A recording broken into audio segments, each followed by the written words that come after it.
Brendan here with P3 News and Reviews, here with another unboxing with a install video coming. We've got the Auxbeam 360 Pro 9-inch LED headlights, the round ones. They're going to go on the ARB bumper that I've got. You guys have seen so far in a couple videos.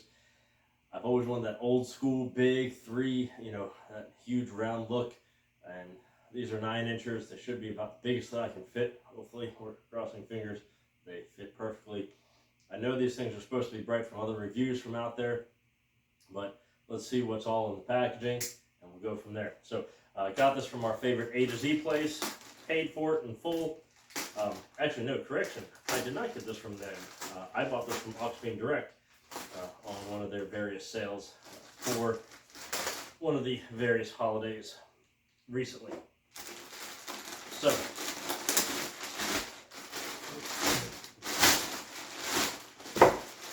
packaging, super simple. Obviously, as you can see, they did not box it. It is just in one of the soft, well, not even padded wraps, the bags. It took roughly about a week from the time of order to it arriving.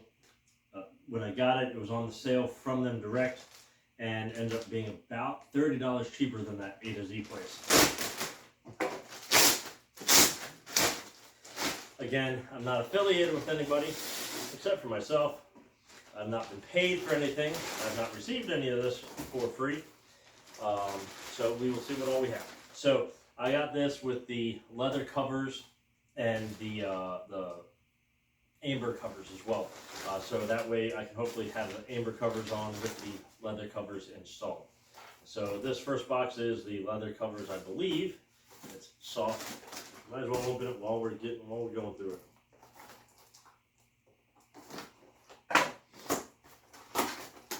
Nope, I was wrong. These are the amber covers. So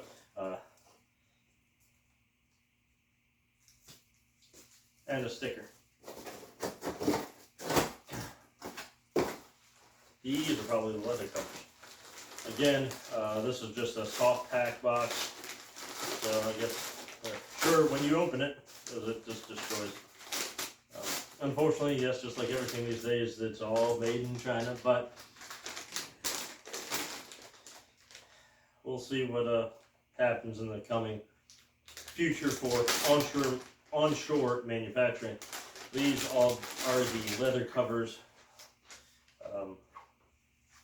So hard plastic insert there. I'm guessing some sort of a plastic cardboard or something, maybe a plastic sheet inside there. I'm hoping they'll last. Screen printed front. I'll do some research into what's recommended for. It's not really leather. It's more like a vinyl. Inside has a slightly softened surface. Not exactly a felt, but fabric. In theory, to probably not damage the lens. Toss it off the side. Now, I'm really hoping that our favorite shipper has not damaged anything here.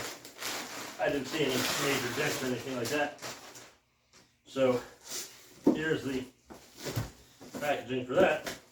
I guess they probably just wrap them all up to so they can just put a tag on this and ship it out.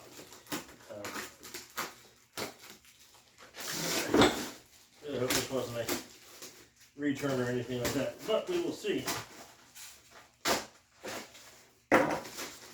Again, totally uncut video. You will see.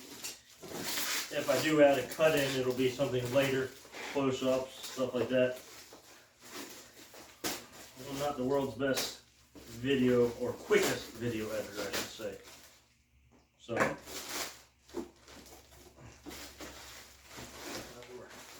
through all that stuff. So, 9-inch high-intensity off-road lighting, one lux at 918 meters. So that's roughly, let's see, 9 times 3. So, in American, that would be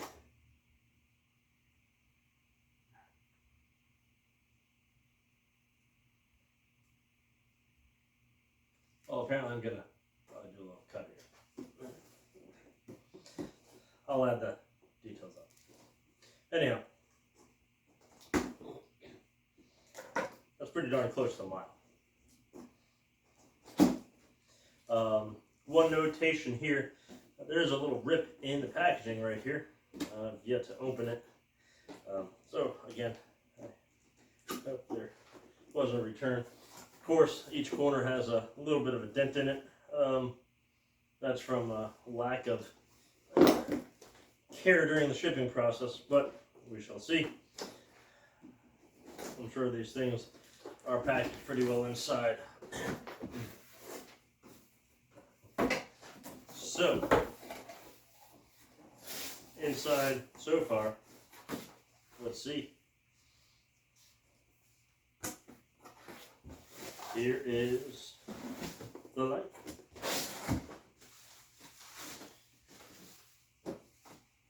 Decent amount of packaging. That's actually on the back side. Protects your joint connector there.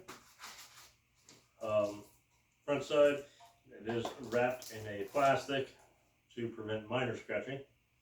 Nothing major. And your nice little foam. Heavy. So I've heard from all the reviews, these are big, heavy lights.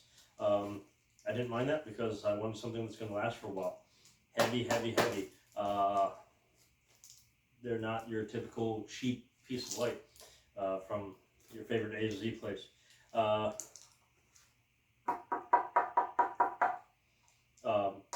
It's a plastic cover. Hopefully it holds up. They've supposedly done decent with impact from stones from people.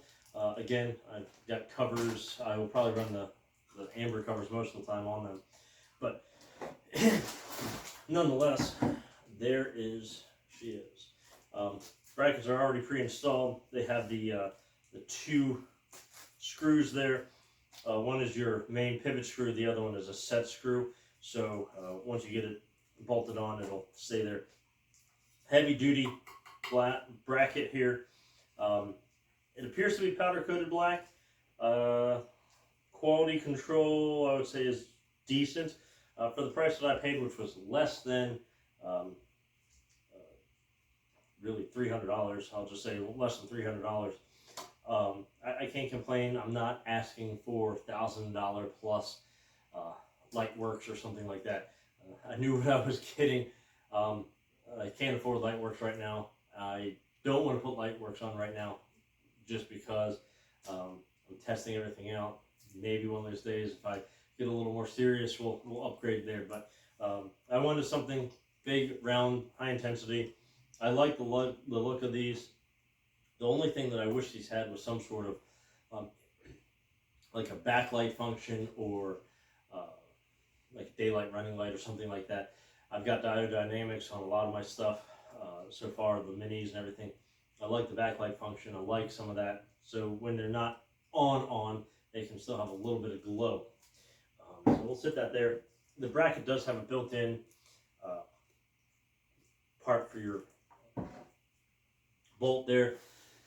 It looks like it will self-attach and prevent your bolt from spinning when you install it. So this package is supposed to have everything that you need.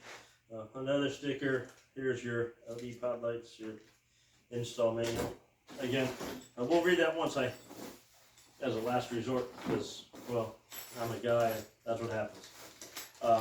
Here's one other nice thing I saw in a couple videos. Not a lot of people mention this, but I saw it. They have a rubber pad.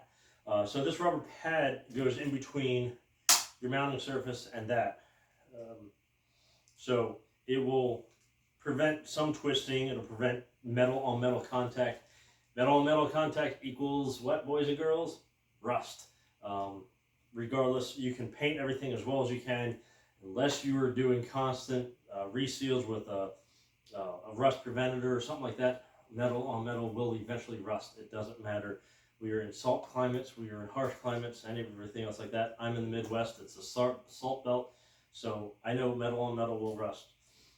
I may put at least on the back side of this, I may do a seal coat with a clear semi-matte or something like that, or semi-gloss clear coat on the back just as a secondary measure.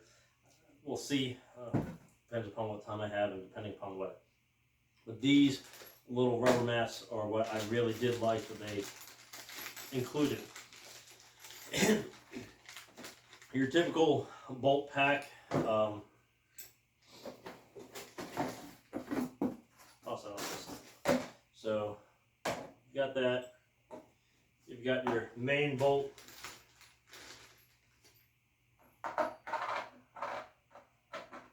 Washer, lock washer, and here's what's interesting. Here's a little interesting thing. They've got a nylock nut. So when you put these on, they're not meant to really come off. You can get them off; they're not permanent. But with lock washer, lock and crush washer, and a nylock, I don't think you're going to have a problem of it going anywhere. I guess I will look see if they have a specific pattern. I have heard these bolts will rust eventually, so once they're on, I'll probably hit it with a little clear coat once I put it on the bumper. Underside, I'll do a little surface shield or something like that. I'm testing out a surface shield on my truck. I like it so far. I like that it's not as runny as fluid film. It's supposed to hold it pretty well. Only dislike I have so far is the spray nozzle kind of stinks on at least one can that I've got. It kind of goes everywhere under the cap as well as spraying out. That'll be later. So we have 2 Allen keys. That's going to be for your bolts. One for your main pivot bolt and one for your set screw bolt. So there you go. That's where they're going. Try to lose those in a little bit. As I was saying, it looked like these were meant to be hold without needing a nut or something on top, and they do hold in there. So they do hold in there without twisting, so you can twist from the bottom. Again, eventually I'm sure that'll rust, but let's see. I might add a little rubber washer underneath that, just to add a little extra cushioning and prevention there. So, nonetheless, that's our packet there. Throw the stuff back in, so I at least have a fighting chance of not losing it yet. Wiring harness. So my big bait, I have an existing or had an existing light bar on my truck. It's from Cali Raised years ago, one of the Stealth In behind the bumper 32-inch light bar. Did great. I can't complain with what it did. The wiring harness was good for it. I still have it in the truck. I put a splitter on it to put my little diode dynamics that I've got in there right now that these are replacing.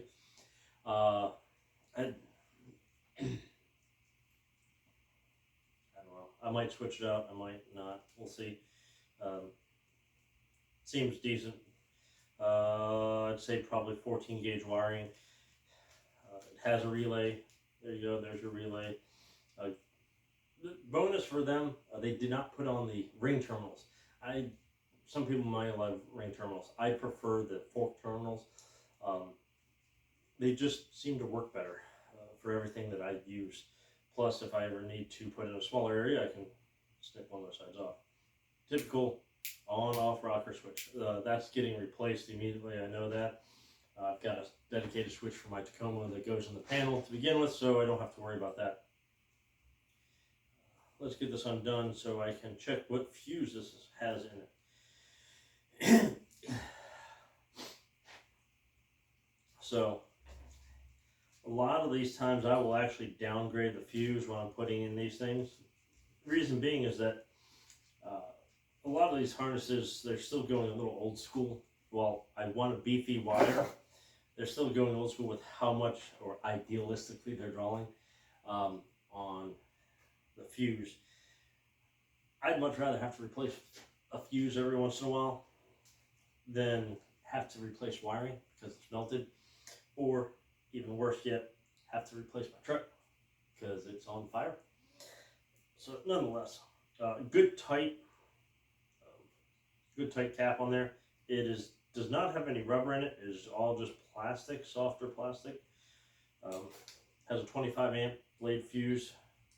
So I might throw in I might put in a 15 or 20 amp, go down a little bit. I usually go down at least 5 amps on most of my wiring harnesses that I get. Again, these are made overseas. Compared to American wiring, their gauges are a little more idealistic. Usually they are copper clad aluminum. We'll take a look here. They're standard crypt terminals. I will probably put some liquid electrical tape on here to seal it, because I'm not going to recut and re-terminal these unless I have to. So at least I bet this is probably copper clad aluminum. We'll see. I'm probably gonna have to snip one thing off, and I'll double check. But decent amount of strands, so it's not shy on the amount of strands that are in there. For those of you that are unfamiliar, copper clad aluminum, while it's better than aluminum straight, it is not better as solid copper. It is cheaper than solid copper. It does not hold. It has more resistance, so therefore more heat, also more battery draw to get the same power to your lights or whatever electrical equipment you're running. So whenever you're getting wiring or wiring harnesses, double check for that. Again, this is what they came with. Decent amount. I'm 6 foot, so my wingspan should be, or 6'2", so my wingspan should be 6'2", so this is a solid 6.5 feet times 2, so that's 12 feet. We'll separate this out. Bonus for them, just like a lot of places these days, they are doing at least a connector in between there for the switch, so I might not have to actually cut that off. My switch might be able to go straight into that. I've got on its way. So that is a solid, let's see, 6 plus at least 2, so 8 feet of line to go into your car or truck. To lights, that's 6 feet. Now these split off, but that is probably 4 feet, so 6 plus 4, that's 10 feet at least. Again, your style douche connectors there, heat resistant taping, everything there. Standard 4-pin relay, nothing fancy, good amount of heat shrink on it. And the cables to the battery from that, or wherever your hookup is, are maybe a foot long. So that might be a little bit on the short side. We'll see. What I've got, this will plug into an auxiliary fuse box for me, and then go from there. So, anyhow, that's that. Here's our other light. Make sure it's not damaged. Looks good.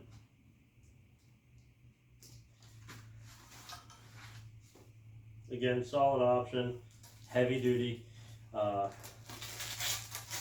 Pull this off a little bit. I don't see any real dust or anything inside, so the quality control is pretty good. Inside here, that center, what it is, that center projector, the center projector right here, has 3 LED chips side by side. Looks like they are about the same size as what the surrounding ones are, and this is a pretty decent optic in here from existing reviews. But what these are meant to do is these are meant to give your spread. You have a wide spread pattern down here in the your base here has a lot wider spread. These are standard focus. This is your hyper focus kind of projector style right there. So overall, at least initial impression with unboxing, solid product. I can't wait to get these on.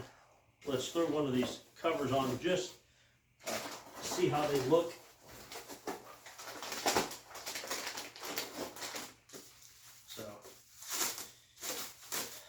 on with saran wrap.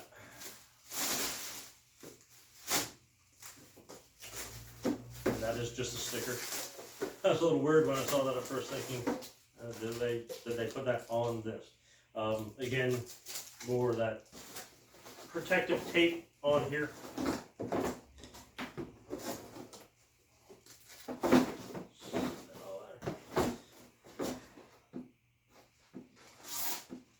Pop that all the way off. We'll pop this one all the way off as well so we can get it on there.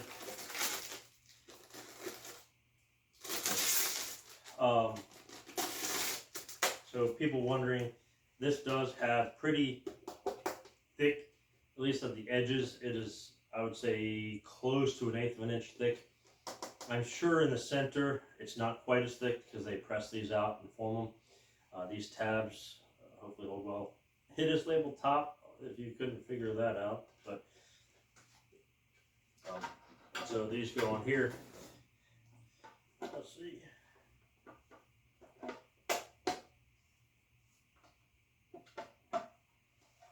Sure, if these weren't quite as cool, they're sitting on the porch a little bit, they would be a little easier to go on.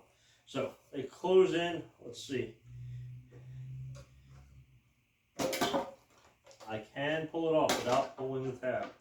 That was one thing I was worried about. So I'm hoping I don't lose these when I'm going down the road, and these are not on.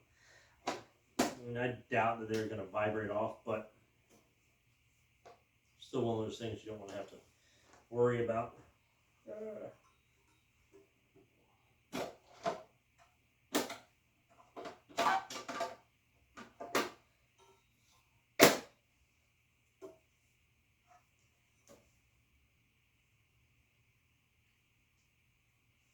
Yeah, there is no firm snap-in point.